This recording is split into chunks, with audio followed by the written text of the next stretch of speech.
pancake, oatmeal, teh, jus buah, semua cocok pakai madu. Hebat banget ya madu, bisa dipaduin dengan macam-macam jenis makanan dan minuman. Selain cita rasa yang nikmat banget, madu juga memiliki banyak khasiat loh Sobat Sabi. Kok bisa ya para lebah menghasilkan madu? Gimana cara buatnya ya? Sebentar, kita jelasin.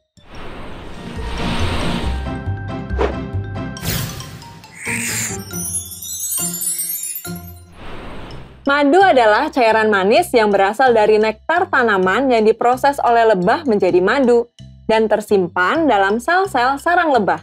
Maka dari itu, bahan yang paling penting untuk memproduksi madu adalah bunga ya Sobat Sabi.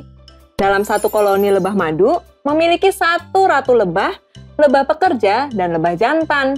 Setiap lebah memiliki peran yang berbeda-beda loh. Pertama, ratu lebah yang berperan untuk bereproduksi dan bertelur.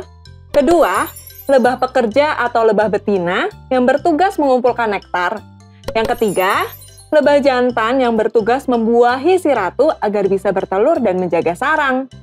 Dalam menentukan di mana bunga-bunga terbaik berada, lebah pekerja akan bekerja sama sebagai tim. Mereka berkomunikasi satu sama lain menggunakan benturan, suara, dan tarian yang dikenal dengan waggle dance. Lucu banget ya, bisa goyang-goyangin pinggul gitu. Lebah pekerja bisa terbang hingga 5 km untuk mencari bunga-bunga terbaik dan menghisap nektar bunga tersebut. Biasanya, mereka akan mengunjungi sekitar 50 hingga 100 bunga dalam sekali perjalanan. Lalu, bagaimana cara lebah menghasilkan madu? Begini caranya. Lebah pekerja mengumpulkan nektar dengan menghisap nektar dari bunga, kemudian disimpan di ruangan khusus perut mereka, yaitu proventriculus. Selama di perut lebah, enzim invertase memecah sukrosa menjadi molekul glukosa dan fruktosa yang lebih sederhana. Dan enzim lain bertugas meningkatkan keasaman nektar yang membantu membunuh bakteri.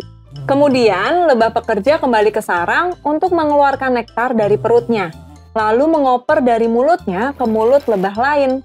Masing-masing lebah mengunyah nektar selama sekitar 30 menit. Setelah itu, lebah pekerja akan meletakkan madu ke dalam tempat penyimpanan sarang lebah yang berbentuk segi enam atau biasa disebut sel penyimpanan. Para lebah pekerja akan menggerakkan sayapnya untuk meningkatkan aliran udara supaya mempercepat proses penguapan. Hal ini dilakukan agar kadar air dalam madu bisa berkurang ya Sobat Sabi.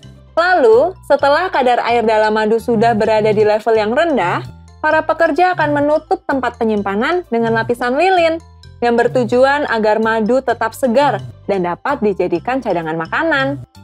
Oh iya Sobat Sabi, lebah madu biasanya memproduksi madu lebih banyak dari jumlah yang mereka butuhkan.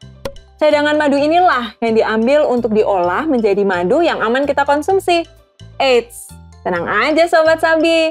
Para petani madu yang baik pasti tahu seberapa banyak madu yang boleh dipanen. Jadi, koloni lebah akan melewati proses yang cukup panjang untuk menghasilkan madu. Berawal dari menghisap nektar bunga sampai menjadi madu. Sekarang sudah jelas kan? Kalau Sobat Sabi mau belajar lebih lanjut, download aja aplikasi Saya Bisa.